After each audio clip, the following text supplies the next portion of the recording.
오늘의 주요 뉴스입니다. 오늘 오후 윤석열 대통령이 이재명 더불어민주당 대표에게 전화를 걸어 다음 주 용산에서 만날 것을 제안했습니다. 이 대표도 환영의 뜻을 밝히고 가급적 이른 시일 내에 만나자고 화답했습니다. 정부가 전공의 집단 사직 2달 만에 의대 증원을 대학 자율에 맡기기로 하고 2,000명 증원에서 한 발 물러섰습니다. 배정된 정원의 최대 50%까지 줄일 수 있지만 의료계는 여전히 전면 백지화를 요구하고 있습니다. 이화영 전 경기도 평화부지사가 술판 회유를 당했다고 주장한 데 대해 당사자로 지목된 김성태 전 쌍방울그룹 회장은 사실이 아니라고 밝혔습니다. 검찰도 술자리 장소로 지목된 영상 녹화실 사진을 공개하며 반박을 이어갔습니다. 이란이 이스라엘에 대해 대규모 심화 공습을 단행한 지 엿새 만에 이스라엘이 재보복 공격에 나섰습니다. 핵시설이 있는 군사기지를 겨냥해 드론 공격을 했지만 이란 방공망 가동으로 큰 피해는 없는 것으로 알려졌습니다.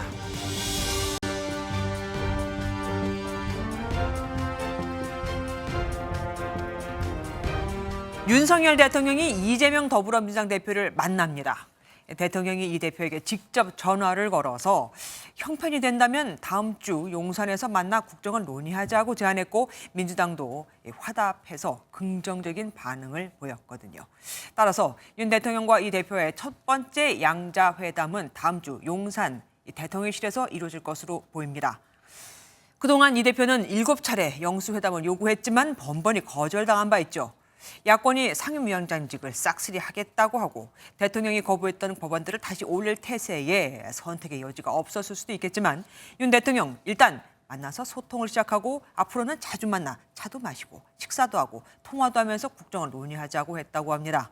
1년 11개월 만에 열리게 될 첫 영수회담 소식 전정희 기자가 먼저 보도합니다. 윤석열 대통령과 이재명 민주당 대표의 전화 통화는 오늘 오후 3시 반쯤 이뤄졌습니다. 5분 동안 이어진 전화 통화에서 윤 대통령은 이 대표에게 다음 주 만남을 제안했습니다. 이 대표에게 다음 주에 형편이 된다면 용산에서 만나자고 제안했습니다. 대통령은 일단 만나서 소통을 시작하고 앞으로는 자주 만나 이 대표는 윤 대통령의 초청에 감사의 뜻을 표한 뒤 가급적 빠른 시일 내에 만나자고 화답했습니다. 이 대표는 많은 국가적 과제와 민생 현장의 어려움이 많다며 가급적 빠른 시일 내에 만나자고 화답했습니다.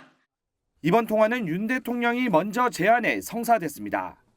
다음 주 실제 만남이 이루어지면 윤 대통령 취임 이후 1년 11개월 만에 첫 영수회담이 열리게 됩니다. 양측은 앞으로 회담 날짜와 대화 의제 등 구체적인 회담 내용에 대해 조율에 나설 예정입니다. 윤 대통령과 이재명 대표의 영수회담이 총선 이후 극한 대치를 이어가는 전국의 돌파구가 될지 주목됩니다. MBN 뉴스 전정인입니다. 이재명 더불어민주당 대표는 지난 2022년 당대표에 취임할 때부터 이번 총선 직후까지 영수회담을 줄곧 제안해 왔습니다. 공개 제안만 7차례였죠. 언제였을까요? 그리고 때마다 윤 대통령의 반응은 어땠었을까요? 이병주 기자가 정리해봤습니다. 첫 번째 영수회담 제안은 민주당 대표로 선출된 직후였습니다. 영수회담을 요청해 머리를 맞대고 해법을 만들겠습니다. 당시 윤석열 대통령의 축하 전화는 있었지만 만남은 이뤄지지 않았습니다. 지난해 신년 기자회견과 국정쇄신 요구 단식 농성 뒤에도 영수회담을 공개 제안했지만 대통령실의 답은 없었습니다. 이외에도 최소 4번 더 영수회담을 요청했지만 결국 두 사람이 만난 건 지난해 10월 대통령의 국회 시정연설 때 여러 당대표와 함께였습니다. 피의자인 이재명 대표와의 단독 회동에 부담을 느낀 거란 관측이 많았는데 윤 대통령은 양당 대표 간의 만남이 먼저라며 직접 부정적 의견을 내비치기도 했습니다. 영수회담이라고 한다면은 여당의 또 지도부를 대통령이 무시하는 그런 게 될 수도 있기 때문에 좀 곤란한 상황이었다고. 오늘도 4.19 기념식 행사에서 조우가 점쳐졌었지만 윤 대통령이 공식 행사에 앞서 민주묘지를 참배해 불발됐습니다. MBN 뉴스 이병주입니다.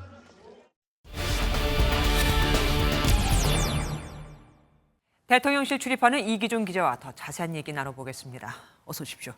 오늘 발표 정말 전격적이었습니다.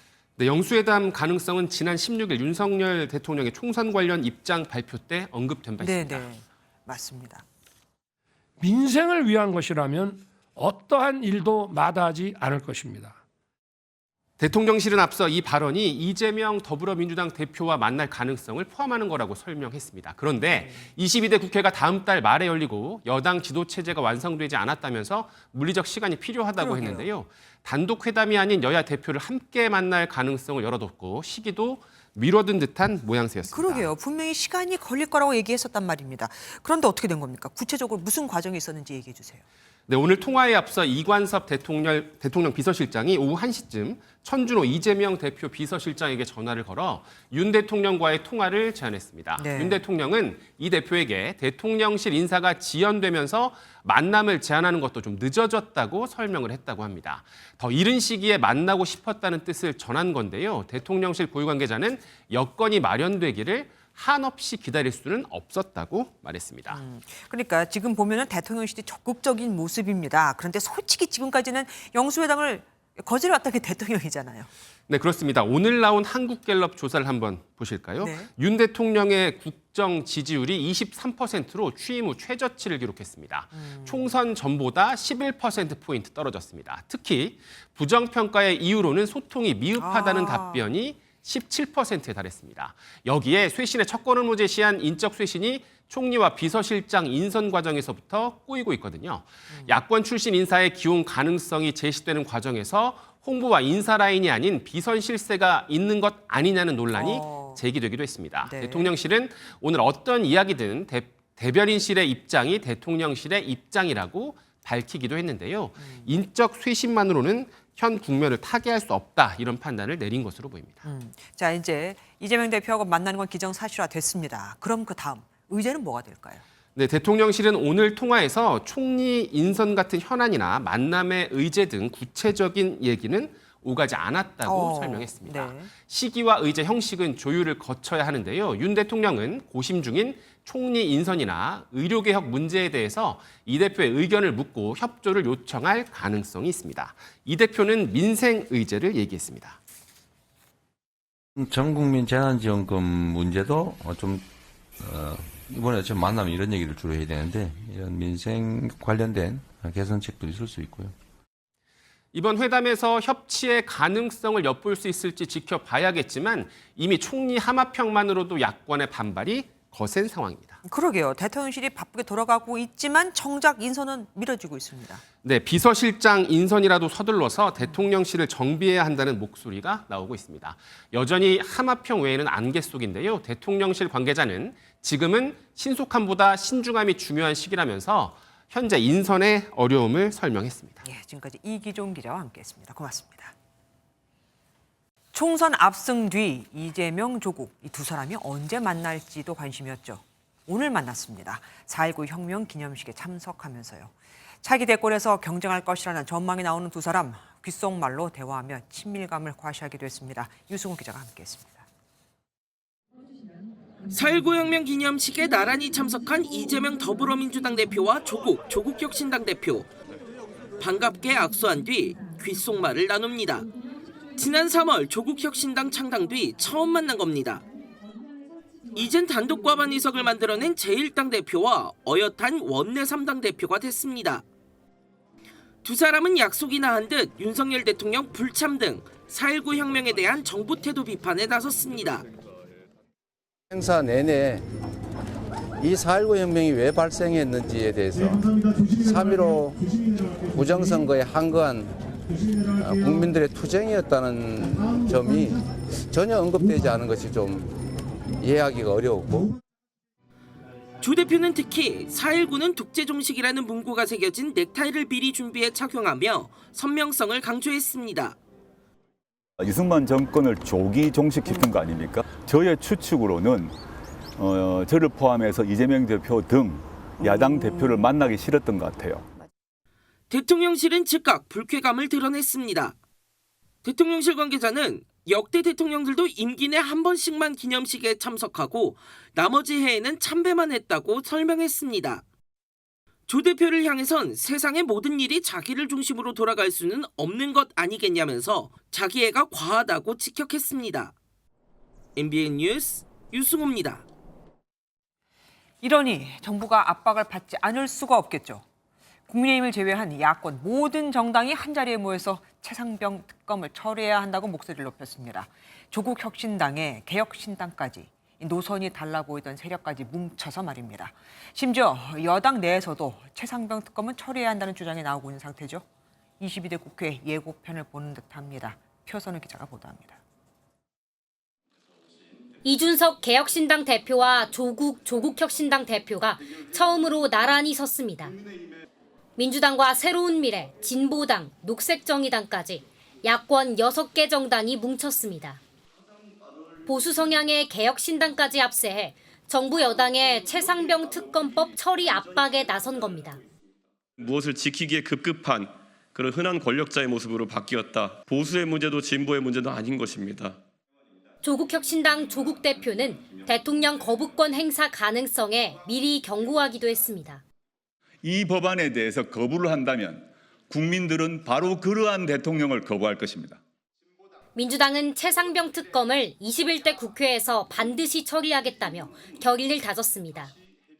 저희 더불어민주당의 힘만으로도 가결시킬 수 있고요. 우리가 5월 말에도 한번 본회의를 좀 잡아야 된다라고 얘기를 합니다. 야권이 필요시 한 목소리를 낼 수 있다는 것이 확인된 가운데 22대 국회에서 정부 여당 견제를 위한 192석 거대 야권의 힘 과시가 반복될 수 있다는 관측이 나옵니다. MBN 뉴스 표선우입니다. 흔치 않은 일이죠. 국민의힘 총선 낙선자들이 모였습니다. 164명 중 118명이 모여서 참패 원인을 두고 격론을 펼쳤는데 총선 패인으로는 짐작하실 겁니다. 대통령실을 꼽았습니다. 당정 관계에 변화가 없다면 다음 선거도 필패할 것이라면서요. 김태희 기자가 어떤 이야기가 오갔는지 취재했습니다. 일동 국민들을 위해서 인사. 이번 총선에서 떨어진 국민의힘 후보 110여 명이 허리를 90도로 굽히고 고개를 숙입니다.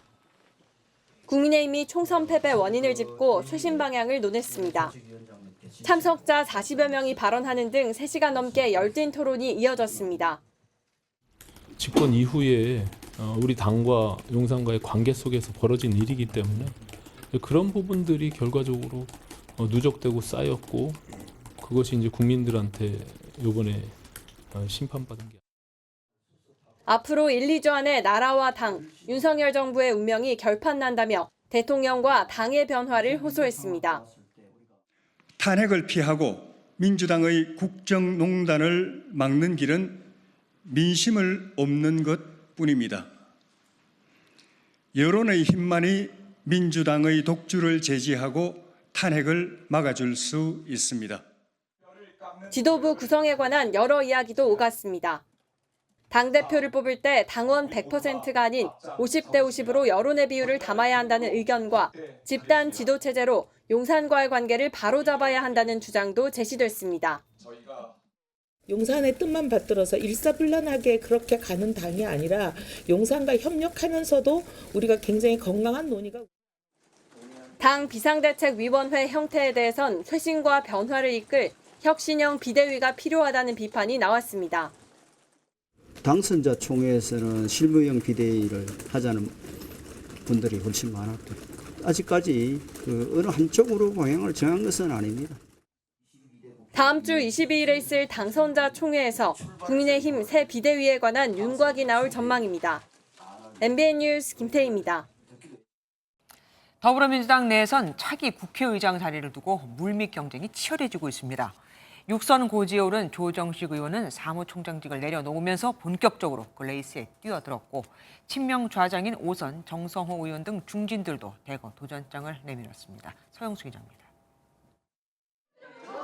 이번 총선에서 6선에 성공해 당내 최다선이 된 조정식 의원이 차기 국회의장직 도전을 공식화했습니다.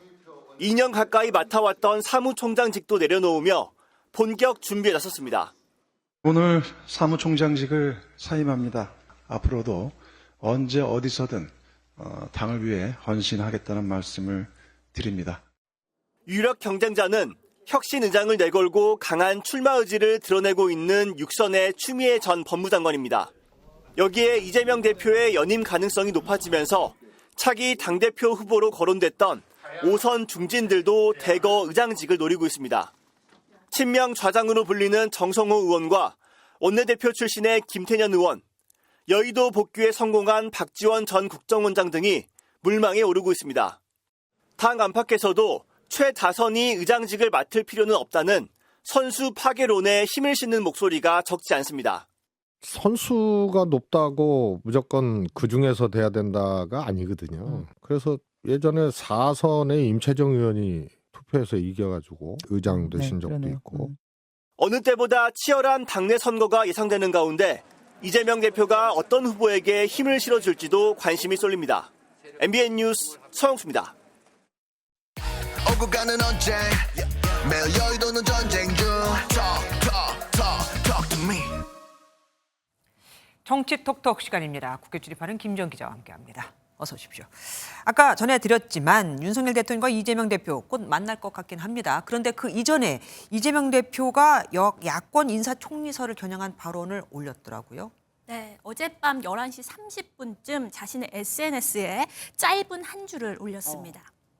협치를 빙자한 협공에 농락당할 만큼 민주당이 어리석지 않다는 한 문장입니다. 문재인 전 대통령의 최측근인 양정철 전 민주연구원장과 문재인 정부 때 중소벤처기업부 장관을 지낸 박영선 전 장관 총리설에 대한 반발로 풀이됩니다. 협공이라는 단어가 그러니까 본인들이 공격을 당한다는 거잖아요. 아무래도 뭐 불편한 기류는 그대로 느껴집니다. 네. 여러 민주당 인사들이 이미 야권 총리설에 대해서 혹평을 했었죠. 오늘 최고위 회의에서도 이런 비판이 나왔습니다. 민주당 진영 빼내가기 인사를 시도할 작정인지 황당한 하마평들로 무성합니다. 야당 대표와 어떤 교감도 없이 나온 야권 인사 총리설에 사실상 반대 의사를 표했다는 분석입니다. 공교롭게도 총리 후보로 거론된 양정철, 박영선 두 사람 모두 친문, 비명계 의원인 점도 협공이란 단어가 나온 이유로 보입니다. 네, 윤석열 대통령이 협치를 지적하고 나선 인물이 또 한 명 있습니다. 자, 지금 나오죠. 이준석 대표인데 정만 가리키는 지도자. 저건 무슨 말입니까? 네, 오늘 최고위 발언입니다. 윤 대통령의 국정 운영 방식을 지적한 겁니다. 자신의 권력 기반을 공고하게 하기 위해 절차와 원칙을 무시하고 외부의 정만 가리키는 지도자가 지도력을 잃는 것은 당연합니다. 지난 2년간 민주당을 심판하겠다는 이야기만 반복하며 국민 앞에서 절대 권력을 휘둘렀다고 비판했습니다. 보수 성향 정당이지만 야당 역할을 하겠다고 한 만큼 앞으로도 존재감 부각을 위한 강한 발언은 이어질 것으로 보입니다. 예. 국민의힘으로 가보죠. 아무래도 뭐 지금 가장 정신없는 곳일 겁니다. 그렇지만 그중에서도 또 가장 궁금한 거는 한동훈 전 비대위원장이 언제 나타날까? 뭐 이런 거 아니겠습니까? 네, 지금 여당의 최대 현안은 당대표를 뽑는 전당대회인데요. 지금은 그 시기와 방식을 정하는 데 집중하고 있지만 누가 적합하느냐를 두고도 의견이 엇갈립니다. 이번에 5선에 성공한 권영세 의원은 한동훈 출마설에 대해 6개월에서 1년 뒤 복귀가 좋을 것 같다고 말했습니다. 일부의 책임이라도 있는 입장에서 바로 등장하는 것보다는 일단은 좀 쉬는 게 본인을 위해서도 좋다고 생각을 합니다. 최근 한 전 위원장에 대해 비난에 가까운 비판을 쏟아내는 홍준표 대구시장을 향해선 필요할 때 솔직한 분이라며 대구 일에나 좀 신경을 썼으면 좋겠다고 꼬집었습니다. 예, 지금까지 김지영 기자와 함께했습니다. 고맙습니다. 검사실 술자리에서 회유가 있었다는 이화영 전 경기도 평화부지사의 주장에 대해 의혹의 당사자죠. 김성태 전 쌍방울그룹 회장이 입을 열었습니다. 이 전 부지사의 모든 주장이 상식적이지 않다고 했는데 기억이 안 나는 거냐는 기자의 질문은 아예 그런 적이 없다는 얘기라며 쐐기를 박았습니다. 윤기란 기자입니다.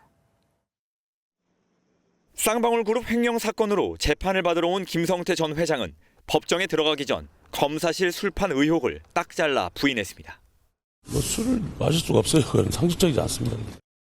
검찰청사 구치감에서 식사한 적은 있지만 직원을 시켜서 연어를 사왔다는 주장에도 상식적이지 않다고 밝혔습니다. 이곳 청사안에서 이화영 전 경기도 평화부지사를 회유했다는 주장 역시 전혀 사실이 아니라고 말했습니다. 이 전 부지사의 모든 주장은 아전인수격이라고도 덧붙였습니다. 저하고 오랫동안 아주 가까운 형동생이었는데 이런 인생이 좀 참담하고 그렇습니다. 좀. 어제 이 전 부지사가 술자리를 주장한 7월 3일 출정 기록까지 공개했던 수원지검은 오늘은 술자리 장소로 지목된 영상 녹화실 사진을 추가로 내보이며 반박을 이어갔습니다. 검찰이 공개한 영상 녹화실 사진에는 큰 유리창이 있어 교도관이 음주를 보지 못하는 건 불가능하다고 강조했습니다. 이 전 부지사 측 김광민 변호사는 술자리 날짜를 7월 3일로 확실하게 특정한 게 아니라며 이 전 부지사를 접견한 뒤 입장을 다시 밝히겠다고 말했습니다. MBN 뉴스 윤기란입니다. 검찰 청사에 있었다는 술자리 의혹, 핵심과 추가로 취재한 내용 알아보도록 하겠습니다. 황정 기자와 함께합니다. 어서 오십시오. 지금 이화영 씨 측에서는 술자리가 있었고 안주도 있었다. 그리고 그 안주를 사온 사람의 실명까지 공개를 했습니다. 오늘 그분하고 통화를 하셨다고요? 네, 쌍방울 전 직원 A씨인데요. MBN과의 통화에서 연어를 산 적은 전혀 없다 이렇게 말했습니다. 네. 그러면서 이화영 씨 측 주장에 대해 중국 무협지 같은 소설이다 이렇게 얘기하면서 한때 친분이 있던 이 전 부지사가 이렇게 사람을 음해해서는 안 된다 이렇게 말했습니다. 이 A씨가 김성태 전 회장 측 직원이라고 볼 수 있는데요. 이 대북 송금 사건의 참고인 중에 한 명입니다. 네. 그러니까 검찰에서 조사를 받을 때 이 전 부지사와 만난 적은 있지만 간단한 인사 정도 하고 지나갔을 뿐이다. 이렇게 일축했습니다. 어쨌든 서로 지금 주장만 거센 상황입니다. 정리를 좀 해보자면 무엇보다 궁금한 게 이화영 씨 왜 이렇게 열심히 술자리 회의가 있었다고 주장을 하고 있는 겁니까? 네, 2019년 이 쌍방울이 북한에 800만 달러를 보냈는데 이 배경이 뭐냐? 이게 대북 송금 사건의 핵심입니다. 네. 그러니까 쉽게 말해 이재명 더불어민주당 대표가 당시 김성태 쌍방울 회장에게 송금을 부탁했느냐? 이게 중요한 겁니다. 네. 이 처음에는 이 김성태 전 회장과 경기도에서 북한 분야를 담당한 이화영 전 부지사 모두 이 대표와의 연관성을 부인했습니다. 근데 번복했잖아요. 그렇습니다. 김성태 전 회장이 지난해 7월 기존 발언과는 다르게 북에 돈을 보낼 때 이 대표와 통화를 했고 열심히 하라는 이야기를 들었다 이렇게 말했습니다. 네네. 또 이화영 전 부지사도 비슷한 시기에 김성태 전 회장에게 이 대표 방북을 도와달라 이렇게 부탁했고 이를 이 대표에게 전했다 이렇게 진술을 했습니다. 그러니까 네. 번복이 된 건데요. 네. 이 전 부지사가 갑자기 진술을 바꾸게 되는 계기 여기서 술자리 회유가 있었다는 게 이제 이 전 부지사 측의 말입니다. 네. 그러니까 이재명 대표에게 불리한 방향으로 진술을 바꾸게 이 김성태 전 회장이 회유했다는 것입니다. 네. 이 검찰도 사실 뭐 이 부지사가 그렇게 말을 바꾸면 좋은 거 아니겠습니까? 그래서 이 술자리를 그건 이제 검찰 측을 바라보는 입장이죠. 그렇습니다. 예. 그래서 이 술자리를 묵인했다는 게 이 전 부지사 측의 주장입니다. 그런데 이 회유설이 사실 처음 나온 게 아닙니다. 그 총선에서 민주당이 압승을 하니까 이제 갑자기 이슈가 되는 것도 좀 이상해요. 그렇습니다. 알고 보면 지난해 12월 말에 이 전 부지사 측이 이미 유튜브 방송에서 회유가 있었다 이런 말을 했습니다. 네. 주류를 제공해서 거기서 검찰청 가서 술을 마신 거예요. 보다 못해서 교도관이 검사한테 항의해야 하는 뭐 그런 일도 있었다고 하고요. 그때는 딱히 이 이야기가 이슈가 되진 않았습니다. 그러게요. 그런데 총선 직전인 지난 4일 이 전 부지사가 자신의 재판에서 술자리 회유설을 처음으로 진술을 합니다. 그러니까 재판을 뭐 기자들도 방청을 일부 하니까 기사화가 됐긴 했는데 네. 6일 뒤에 이 민주당이 총선에서 압승을 한 뒤에 정치권 이슈로까지 이게 크게 번진 것입니다. 네. 뭐 이재명 대표가 연관됐다는 진술이 술자리 회유에 의해 나왔다는 건 이제 민주당에는 조금 유리한 거 아니겠습니까? 그래서 이 야당이 수원지검 항의 방문까지 한 상태죠. 이 동시에 이 전 부지사 측은 구체 근거가 있다면서 자세한 자료까지 계속 내고 있습니다. 그런데 이제 이게 극소수의 사람만 연루된 이슈 아니겠습니까? 네네. 그래서 이화영 전 부지사 측과 뭐 이제 김성태 회장 측 그리고 수원지검 이렇게 당분간 공방만 좀 계속될 것으로 보입니다. 예, 계속해서 지켜봐야겠습니다. 황재현 기자와 함께했습니다. 전공의들의 이탈 60일 만에 드디어 뭔가 해결책이 생기는 걸까요? 50에서 100% 범위에서 자율적으로 의대 증원을 할 수 있게 해달라는 6개 국립대 총장들의 건의를 정부가 받아들였습니다. 정부가 입학 정원을 2,000명 늘리기로 했던 만큼 각 대학의 선택에 따라 내년도에 증원될 수 있는 인원은 1,000명 이상, 2,000명 이하 선에서 정해지게 될 것으로 보입니다. 먼저 신용수 기자가 보도합니다. 정부가 의대 증원 규모를 대학별로 자율 조정할 수 있도록 하겠다고 밝혔습니다. 지난 2월 전공의들이 집단 사직에 나선 지 60일 만에 2,000명 의대 증원에서 한 발 물러선 겁니다. 의대 정원이 확대된 32개 대학 중 희망하는 경우 증원된 인원의 50% 이상 100% 범위 안에서 2025학년도에 한해 신입생을 자율적으로 모집할 수 있도록 허용합니다. 자율 모집은 2025학년도에 한정하며 원칙적으로는 2,000명 증원을 유지하겠다는 이번 조치는 정부가 6개 지방거점 국립대 총장들의 건의를 받아들인 결과입니다. 앞서 총장들은 성명을 통해 올해에 한해 증원된 의대 정원 중 50%에서 100%까지 대학이 자체 결정할 수 있도록 해달라고 제안했습니다. 이에 따라 당초 2,000명으로 확정된 의대 정원 증원 규모가 1,000명까지 축소될 수도 있습니다. 특히 많게는 4배까지 늘어난 지방거점 국립대의 경우 정원이 상당 부분 줄어들 가능성이 큽니다. 정부는 이번 달까지 진행되는 대학별 입시전형 시행계획 변경을 통해 내년도 의대 정원을 최종 확정한다는 계획입니다. MBN 뉴스 신용수입니다. 하지만 병원을 떠난 전공의들과 의대생, 의대 교수들의 반응은 차갑습니다. 의대 증원 자체를 백지화해라. 원점에서부터 재논의하지 않으면 복귀하지 않겠다는 겁니다. 허수아비 총장들을 들러리 세워 몇백 명 줄이자는 거냐는 반응까지 나왔습니다. 안병수 기자입니다. 대한의사협회와 세계의사회 지도부가 전격 회동해 의대 증원 백지화에 한 목소리를 냈습니다. 정부가 2,000명 증원에서 사실상 한 발 물러섰지만 여전히 강경한 의료계 분위기를 보여주는 대목입니다. 이면택 의협회장 당선인은 필수 의료 패키지가 폐기돼야 사태가 풀릴 수 있다고 밝혔고 세계의사회장도 의대 증원에 근거가 없다면 세계의사회의 문제로 인식될 수 있다고 우려했습니다. 주수호 전 의협회장도 허수아비 총장들을 들러리 세워 몇백 명 줄이자는 거냐며 이번 결정을 평가절하했습니다. 집단 이탈한 지 2달째인 전공의들과 사직을 예고한 교수들도 아직까지는 요지부동입니다.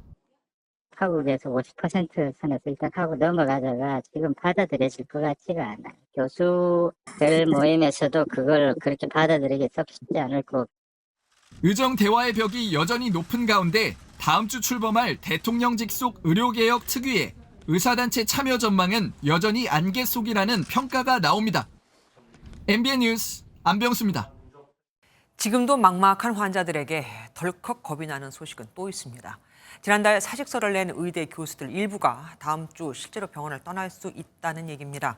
암 환자들은 수술 시기를 놓치면 큰일 나죠. 정부는 비상대책을 세워뒀다고 하지만 차원이 다른 의료 대란이 벌어질 거라는 우려가 커지고 있습니다. 박유현 기자가 취재했습니다. 지난달 25일 전후로 집단 사직에 동참한 의대 교수들 규모는 3,4천 명 정도로 알려졌습니다. 대학과 병원 측이 사직서를 수리하지 않은 만큼 교수들도 자리를 지키고 있지만 문제는 다음 주면 상황이 달라질 수 있다는 점입니다. 민법상 제출하고 30일이 지나면 효력이 발생한다는 법적 근거에 따라서 말씀을 드리고 있는 거고요. 실제로 사직이 됐을 때 대학 병원에서 어떤 일이 벌어질지는 상상 불가라고. 다만 자동 사직에 대해선 국립대와 사립대 소속인 경우 또 진료 교수와 임상 교수인 경우 등 상황에 따라 법적 효력이 다르다는 게 정부 측 설명입니다. 이와 별개로 교수 내부에서도 진짜 사직할지를 놓고 의견이 분분합니다. 의대 교수 비대위 관계자는 25일자로 그만두겠다는 교수도 있고 병원이 무너질 게 뻔한데 무책임하게 나갈 순 없다는 교수도 있다고 분위기를 전했습니다. 2달 넘게 이어지는 의료 공백 사태가 해결은커녕 갈수록 악화되는 상황. 누구보다 속이 타는 건 환자들입니다. 1월 16일 날 발견됐는데 계속 밀리는 거예요. 너무 속이 상하더라고. 제 친구가 응급실을 돌아다니다 안 받아줘가지고 경기도까지 갔는데 거기서 사망했대요. 그런 사람이 한두 사람이겠어요? 항암 치료는 마쳤고 검사를 받고 싶지만 응급이 아니면 외래 진료를 잡아줄 수 없다고 하셨어요. 보건복지부는 교수 집단 사직 현실화에 대비해 3단계 비상 대책을 세워놨다면서도 대화 노력을 이어가겠다고 밝혔습니다. MBN 뉴스 박영입니다. 지난해 4월 서울 대치동 학원가에서 집중력 강화 음료라며 학생들에게 마약 음료를 마시게 했던 충격적인 사건 기억하시죠? 당시 마약에 연루된 관련자들은 대부분 검거돼 재판에 넘겨졌지만 마약을 공급한 중국인은 행방에 묘연했었는데 끈질긴 추적 끝에 캄보디아에서 이 공급책이 검거됐습니다. 권영봉 기자입니다. 권총을 든 경찰을 선두로 자택에 들어가자 포장된 마약과 마약 제조 장비가 발견됩니다. 캄보디아 경찰이 이른바 강남 학원가 마약 음료 사건 필로폰 공급책인 30대 중국인 A씨의 자택을 수색하는 모습입니다. 푸른색 신종 필로폰 등 발견된 필로폰은 약 700g으로 2만 3천여 명이 동시에 투약할 수 있는 양입니다. 강남 학원가 마약 음료 사건이 사회적으로 큰 파장을 불러일으키며 관련자들이 줄줄이 붙잡혔지만 주범인 A씨는 중국에서 캄보디아로 밀입국하며 몸을 숨겼습니다. A씨는 대담하게 계속해서 필로폰을 제조하며 중국과 한국에 견본품을 공급해 시장 반응을 살핀 뒤 반응이 더 좋은 한국에 대량 공급하는 계획까지 세웠습니다. 하지만 전담 추적팀까지 편성해 잠복 수사에 돌입한 국정원과 검경, 캄보디아 경찰의 사각공조에 결국 덜미가 잡혔습니다. 국정원 관계자는 검거하지 못했다면 대량의 마약이 밀반입돼 신종 범죄에 쓰였을 것이라고 말했습니다. A씨는 필로폰이 발견된 캄보디아 현지에서 처벌을 받을 예정입니다. MBN 뉴스 권용범입니다. 지난 대선 직전 이른바 김만배 허위 인터뷰 보도에 관여한 뉴스타파 구성원들이 윤석열 대통령을 겨냥해 한 발언들이 법정에서 공개됐습니다. 이들이 주고받은 문자에는 윤석열을 잡아야죠. 한 건 했습니다. 같은 내용들이 담겨 있었습니다. 이혁재 기자입니다.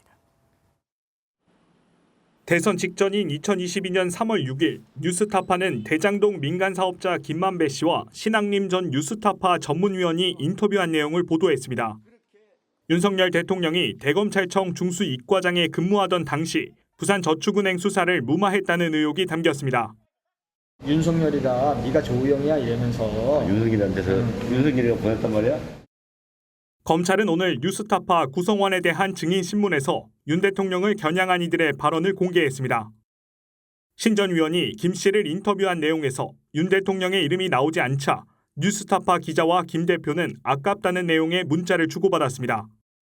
검찰은 해당 기자가 보도 이후 윤석열 잡아야죠 라고 문자를 지인에게 보낸 사실도 밝혔습니다. 신 전 위원이 부산저축은행 수사 무마 의혹 보도 시점에 대해 폭발적이고 파괴적인 타이밍을 고려한 것이라고 문자를 보낸 것도 공개됐습니다. 한편 오늘 증인신문은 뉴스타파 측이 소환에 불응하면서 검찰이 공판 전 증인신문을 청구했고 법원이 이를 받아들여 열리게 됐습니다. MBN 뉴스 이혁재입니다. 지난 2022년 12월 강원 강릉에서 발생한 급발진 의심 사고로 도현 군이 사망했고 유가족과 제조사는 급발진 여부를 놓고 지금까지 긴 법정 다툼을 하고 있습니다. 오늘 우리나라에서 처음으로 급발진 검증을 위한 실증 시험이 진행됐습니다. 결론부터 말씀드리자면 도현군 사고 때 나왔던 엔진 회전수는 운전 조작으로는 도저히 낼 수가 없는 수치였습니다. 장진철 기자가 보도합니다. 흰 연기를 뿜어내며 돌진하는 차량. 차량은 도로를 뛰어넘어 콘크리트 벽에 부딪히고 나서야 멈췄습니다.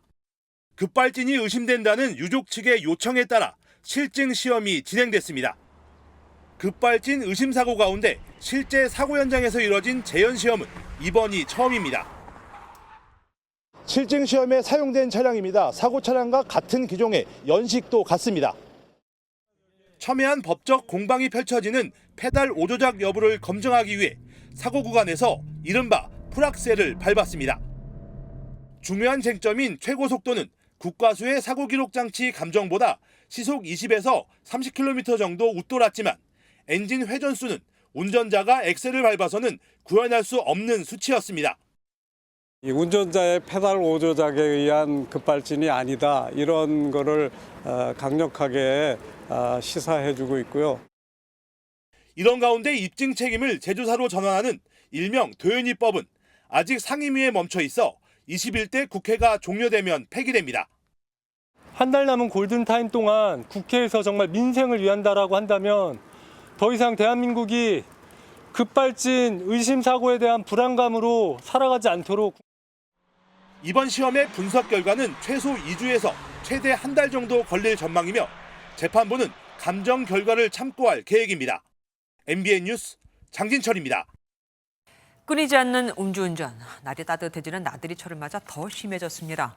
경찰과 함께 평일 밤 음주 단속을 나가보니 2시간 만에 14건이나 적발됐고 낮 시간도 예외는 아니었죠. 경찰이 기습 단속을 예고했는데도 말입니다. 손성민 기자가 다녀왔습니다. 빠르게 달리던 차들이 경찰 앞에 그대로 멈춰섭니다. 단속을 시작한 지 1시간쯤 지나자 술을 마신 운전자들이 속속 단속망에 걸려듭니다.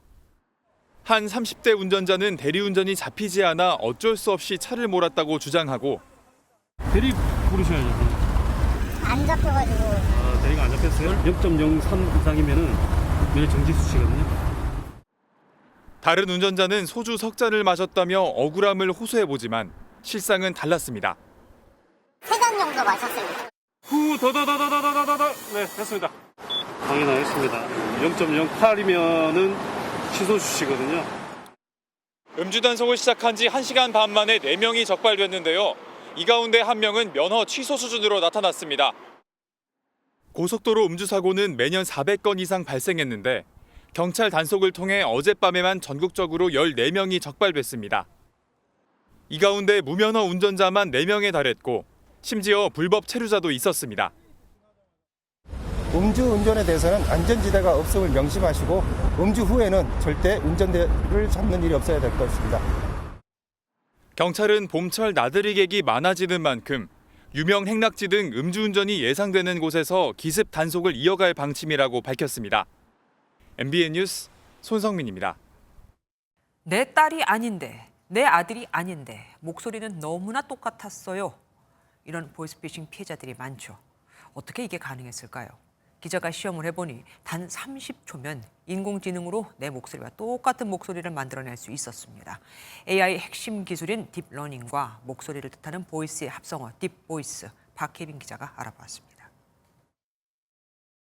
지난달 말 80대 임모 씨는 납치됐다는 딸의 전화를 받고 500만 원을 뽑아 충남 당진에서 서울까지 택시를 타고 올라왔습니다. 하지만 수화기 너머 목소리는 딸이 아닌 보이스피싱이었습니다. 목소리도 우는 것도 다 너랑 똑같았다는 거예요. 이제 아빠랑 통화하는 것이 해킹됐거나 이런 것들로 사용할 수 있잖아요. 인공지능이 사람의 목소리를 학습해 똑같이 내는 이른바 딥보이스 기술을 범죄에 활용한 것으로 추측됩니다. 저는 서울중앙지검 첨단범죄수사팀의 김성민 수사관입니다. 직급은 계장입니다. 최근 발생한 보이스피싱 사건의 실제 통화 녹음인데 이 역시 딥보이스 기술로 만든 기계음이었습니다. MBN 취재진은 딥보이스 기술이 얼마나 쉽고 빠르게 활용 가능한지 직접 실험해봤습니다. 엄마, 좋은 투자처를 알았는데 1,000만 원만 빌려주면 내가 2배로 갚아줄게. 방금 들으신 건 전화 통화하는 제 음성을 학습한 인공지능의 목소리입니다. 30초밖에 학습하지 않았는데 실제 제 목소리와 구별이 거의 안 될 정도입니다. 전문가들은 서둘러 진짜와 가짜를 판별하는 탐지 기술 개발이 필요하다고 강조합니다. AI들끼리 싸움이라고 볼 수가 있는데요. 더 많은 샘플 데이터를 갖고 훈련을 해야 되고. 검찰도 부랴부랴 대응책 마련에 나섰지만 아직은 첫 발을 뗀 수준입니다. 연구비는 확보를 했는데 정작 저희가 증거물 의뢰가 왔을 때 그것을 전담할 수 있는 인력이 부족하고 또 분석 장비나 시설이 부족하기 때문에 개인의 역량으로는 딥보이스 범죄를 막기 어려운 만큼 관련 기술 개발을 위한 정부의 빠른 지원이 필요해 보입니다. MBN 뉴스 박혜빈입니다. 법조계 전관 예우 시리즈 오늘도 이어드립니다. 전관 변호사의 가격이 비싼 건 단지 전관의 영향력이 크기 때문만은 아닙니다. 전관 변호사와 의뢰인을 연결해주는 사람들, 일명 브로커 역할을 하는 사무장들 때문이기도 합니다. 변호사 입장에서는 세금 내고 월급 주고 사무장에게 수수료까지 주려면 수임료를 높일 수밖에 없겠죠. 실태를 현지호 기자가 취재했습니다. 서초동 법조타운에는 사무장이란 직함을 가진 사람들이 있습니다. 이들은 의뢰인을 찾아 전관 변호사를 소개해주는 사건 브로커 역할을 하는데 알선의 대가로 보통 수임료의 30% 수수료를 받습니다. 사무장 수수료를 떼고 수임료의 절반은 소득세, 나머지를 직원 임금이나 사무실 임대료 등으로 쓰게 되면 사실상 변호사에게 남는 건 그리 많지 않습니다. 처음부터 전관 수임료를 높일 수밖에 없는 이유입니다. 사무장 몫에 수리비가 추가될 수밖에 없기 때문에 그 부담은 의뢰인에게 고스란히 돌아갈 수밖에 없는 구조죠. 사건 알선을 대가로 돈을 받는 행위는 불법이기 때문에 사무장 활동은 암암리에 이뤄졌지만 최근에는 아예 조직적으로 활용하는 곳들도 생겼습니다. 법조계의 프랜차이즈로 불리는 이른바 네트워크 펌이 사실상 사무장 역할을 할 수 있는 사람들을 대거 영입하고 있는 겁니다. 한 네트워크 펌 홈페이지 소개란에는 변호사가 아닌 각종 위원과 고문 등만 100명 가까이 올라와 있습니다. 대부분 경찰이나 검찰 수사관 출신으로 사건을 갖고 오는 것은 물론 수사 과정에서 의뢰인을 돕는 역할을 하는 걸로 알려졌습니다. 이 변호사들이 잘 모르니까 그거를 코치를 해주더라고. 그래서 조사를 해봤으니 이런 사건에는 이런 게 중점이다. 기존의 로펌 사무장과 달리 새로운 브로커 역할을 하고 있는 셈입니다. 수사에 대응하는 요령을 알려주시거나 수사기관에 수사 좀 빨리 해달라고 부탁도 할 수 있고 어떤 식으로든 수사에 영향을 줄 수 있죠. 법조계의 한 축이 돼버린 브로커들, 정관예우 악순환을 더욱 견고하게 만들고 있습니다. MBN 뉴스 현주호입니다. 처음으로 이란으로부터 본토 공격을 받은 지 6일 만에 이스라엘이 재보복에 나섰습니다. 역시 처음으로 이란 본토를 공격한 건데 이 중에서도 이란에서 미사일과 드론이 발사됐던 그 지역만 타격했습니다. 민간인이 없는 군사시설이었죠. 이란도 별 피해 없었다. 즉각적인 대응 계획은 없다는 걸 보면 양국 모두 다 확전은 피하려는 분위기입니다. 어쨌든 이 때문에 우리 환율도 주가도 한때 출렁거렸습니다. 주진희 기자입니다. 시끄러운 사이렌 소리가 울리더니 밤하늘에 번쩍이는 발사체가 보이고 폭발음까지 들립니다. Glows in the sky that this is indeed an Israeli strike against Iran, that this is the retaliation by Israel. 주 시리아 영사관 폭격 이후 이란이 300발 넘는 폭격 보복을 가했고 이에 재보복을 한 겁니다. 공격 목표도 이스라엘에 드론을 발사한 이란의 군사기지가 있는 도시 이스파한으로 다행히 근처에 있는 핵시설은 피해가 없는 것으로 확인됐습니다. The air defense system triggered by the presence of 3 small drones that were present in that area. Other than that, nothing has happened. Everything is back to normal. 이란 측은 공격이랄 것도 없었다며 배후가 확인되지 않아 즉각 보복도 없을 것이라고 공식 발표했습니다. 반면 이스라엘은 공식 입장은 없었지만 외신을 통해 이란 본토 내부도 공격이 가능하다는 메시지라며 미국에도 공격을 사전 통보했다며 제한적인 공격이었다고 밝혔습니다. In recent days, though, the Iranian leaders had warned that any Israeli attack would trigger a swift and severe response. They were very public about that. How do they walk that back now? But what is important for Iran is to maintain that deterrence, Israel trying to save face, but not to engage in a significant direct conflict with Iran. 미국은 이번 공격에 참여하지 않았다며 즉각 선을 그은 가운데 시리아와 이라크에서도 이스라엘 소행으로 추정되는 폭발이 있었던 것으로 전해집니다. MBN 뉴스 주진입니다. 미국 주택가에 나타난 새끼 곰을 강제로 잡아 끌어 인증샷을 찍은 미국인들이 공분을 사고 있습니다. 곰 2마리 가운데 1마리는 다리를 다쳐 재활센터로 옮겨졌고 나머지 1마리는 행방을 알 수 없다고 하네요. 미 정부가 조사에 착수했습니다. 당시 영상을 최희지 기자가 살펴봤습니다. 대여섯 명의 사람이 나무 주위에 모여 있습니다. 나무에 매달려 버티는 야생 새끼곰을 끌어내리기 위해서입니다. 나뭇가지를 흔들고 곰의 목덜미까지 잡더니 끝내 나무에서 떼어냅니다. 곰을 안게 된 여성은 기쁜 듯 발을 동동 구르더니 곧바로 인증샷을 찍습니다. 이런 과격한 과정에서 곰 1마리는 다리를 다쳤고 인근 재활센터에서 회복 중입니다. 이 영상은 SNS를 통해 빠르게 퍼졌고 수많은 미국인의 공분을 사고 있습니다. Super high anxiety. I feel bad for the cubs. I feel bad for the ignorance of those people. 야생동물 구호단체는 새끼 곰을 함부로 만져서는 안 된다고 조언합니다.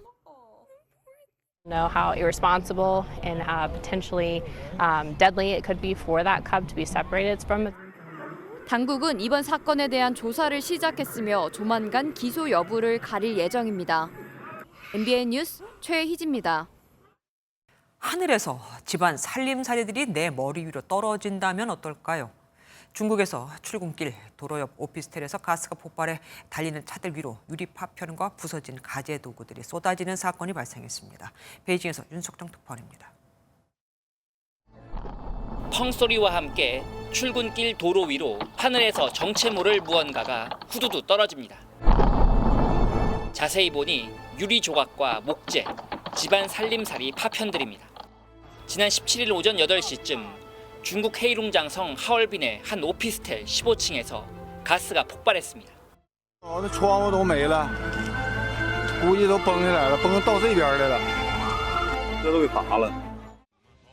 이 사고로 건물엔 순식간에 불이 났고 깨진 유리와 부서진 가재 도구 잔해들이 근처 거리로 우박이 쏟아지듯 떨어졌습니다.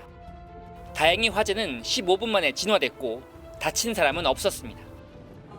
한치 앞도 보이지 않는 칠흑 같은 어둠. 하지만 놀랍게도 아침 11시가 채 되지 않은 시점입니다.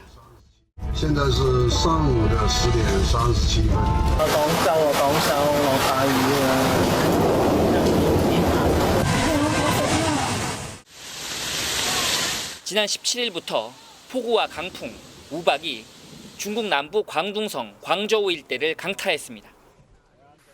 거리가 물에 잠기고 나무가 뿌리째 뽑혔으며 일부 지역에선 우박도 쏟아졌습니다. 기상당국은 주말까지도 광저우 일대에 많은 비가 예상된다며 폭우와 강풍, 우박 경보를 발령했습니다. 베이징에서 MBN 뉴스 윤석정입니다. 얼마 전 같은 회사에서 만든 사료를 먹은 고양이들이 원인을 알 수 없는 병에 걸려 급사하고 있다는 소식 전해드렸죠. 조금 전에 중간 검사 결과가 나왔는데 현재까지 이 사료에는 문제가 없다는 결론이 내려졌습니다. 하지만 그 사이 죽은 고양이는 2배 이상 늘었습니다. 박상호 기자입니다. 병원에 누워있는 고양이 한 마리. 주인이 이름을 부르고 어루만져도 숨만 헐떡입니다.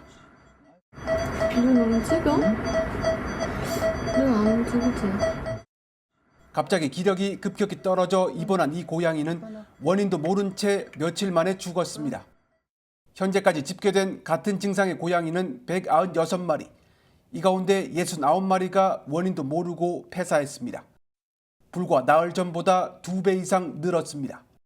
대부분 같은 사료를 먹고 증상이 나타나 사료가 유력한 원인으로 추정됐습니다. 하지만 검사 의뢰를 받은 사료 30여 건 가운데 3건에 대한 중간검사 결과 아무런 문제가 없는 것으로 나왔습니다. 농가는의 필수 검사 항목 이외의 문제가 원인이 될 수도 있는데 이 부분에 대한 가이드가 지금 전혀 없거든요. 이 부분은 이해가 되지 않습니다. 농림축산식품부는 추가 검사를 계속 진행 중이라며 특정 제품에 이상이 확인되면 즉각 판매와 공급을 중단하고 폐기 조치할 계획이라고 밝혔습니다.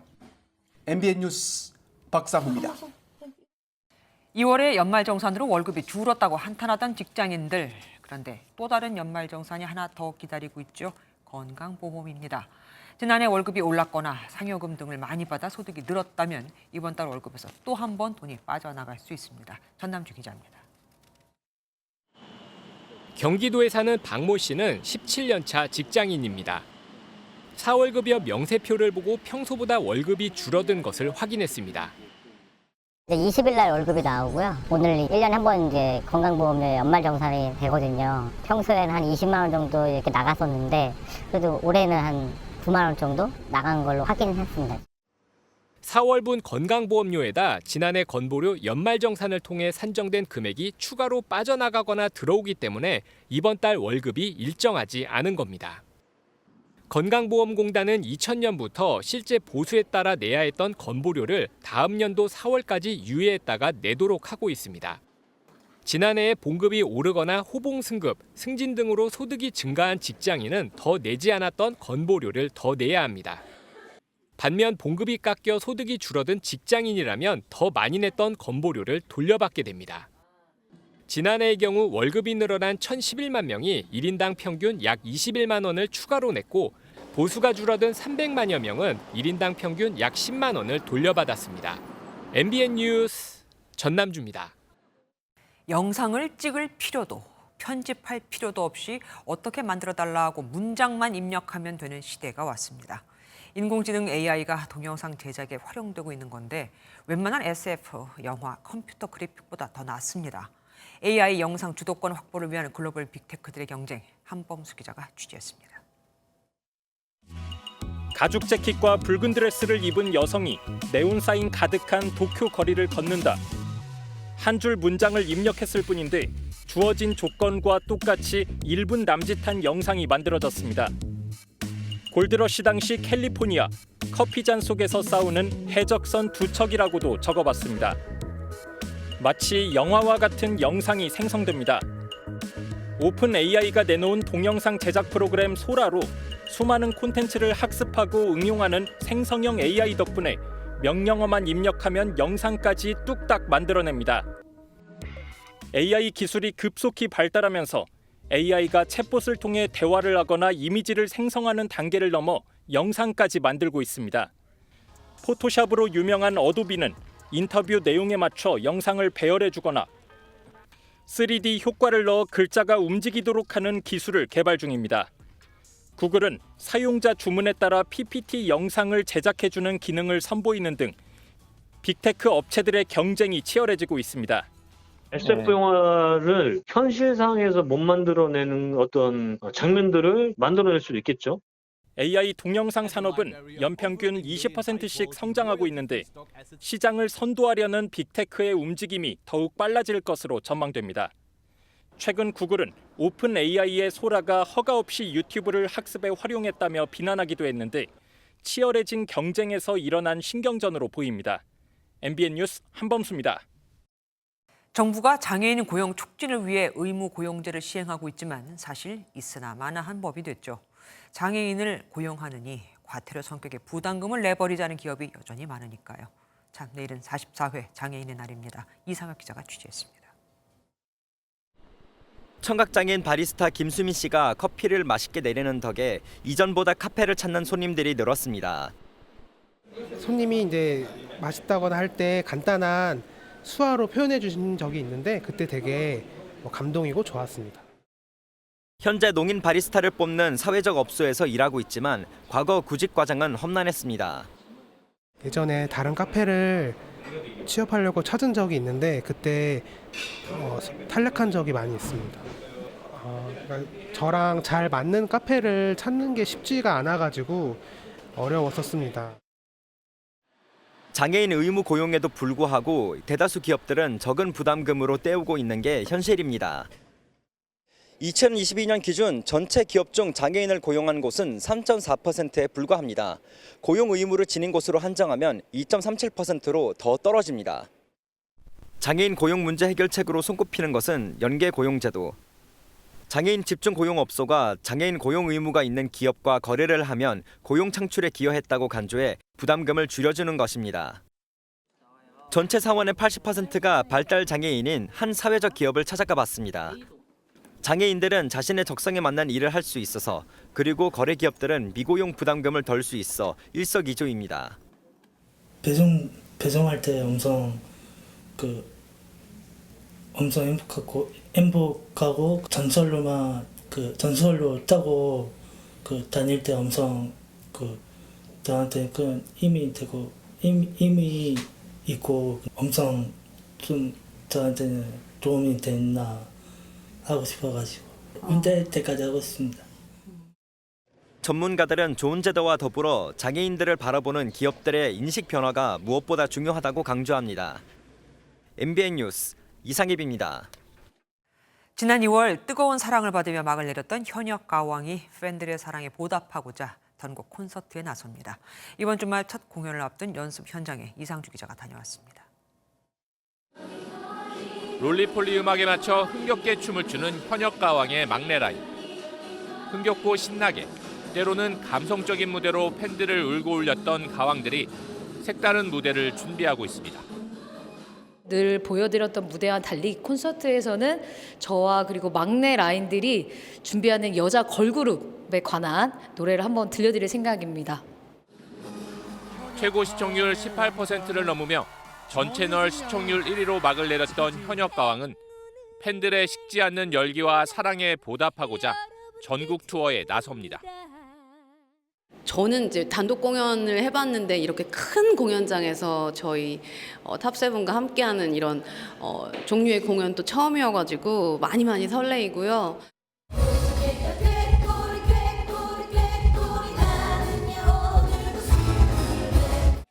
고향에 계신 우리 포항 시민 여러분들 포항 오셔서 물회 한 접시 먹고 또 콘서트도 보시고 그렇게 또 안전하게 돌아가시면 좋겠습니다.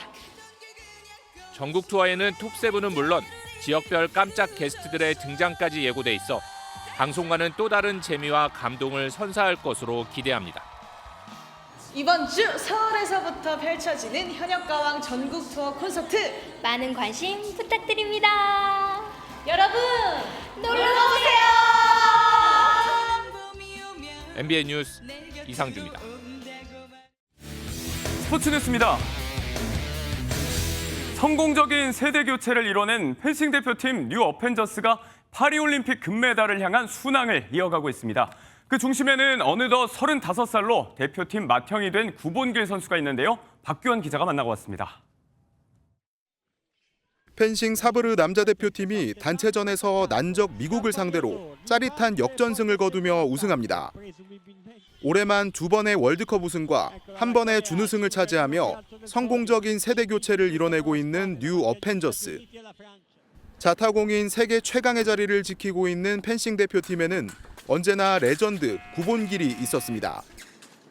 2012년 런던 올림픽에서 대표팀 막내로 첫 금메달을 목에 건 구본길은 어느덧 4번째 올림픽 무대에서는 맏형이 됐습니다. 감회가 좀 다르긴 해요. 그리고 이제 끝이 좀 보이기 시작하거든요. 정말 말 그대로 다 쏟아부어 보자. 원조 어펜저스인 베테랑 구본길, 오상욱과 25세 이하로 구성된 새 대표팀 선수들과의 호흡도 기대됩니다. 그 12살 차이 나고 띠동갑이 나기 때문에 사실 그 패기는 저도 못 따라가겠더라고요. 그 힘을 받아서 좀 팀 분위기나 이런 패기인 열정이 다시 또 올라오는 것 같습니다. 사실상 마지막 올림픽을 앞두고 있는 만큼 개인전 메달에 대한 욕심도 있지만 팀 성적이 우선이라고 밝힌 구본길.